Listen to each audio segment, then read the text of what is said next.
Stonemasonry is one of the oldest trades, creating timeless pieces like stone walls, churches, monuments, and heritage buildings dating back hundreds of years.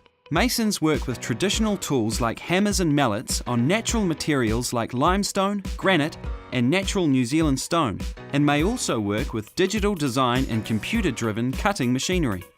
If you're interested in making pieces of art, monumental masonry allows you to create decorative art forms from stone.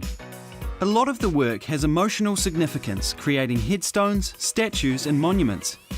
It is particularly appealing for people looking at second careers.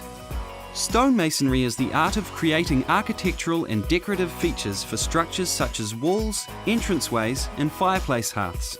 There is a large demand for stonemasons in central Otago on high-end builds and work on historically significant sites such as churches and old stone fences.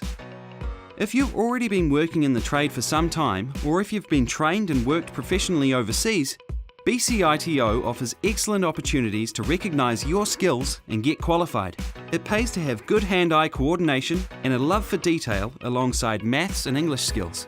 The work is particularly satisfying for people who enjoy working with their hands, taking the time to shape stone into beautiful and seamless designs. Stonemasonry is a specialist trade that can take you around the world. Check if you're eligible. Getting qualified could be fees-free.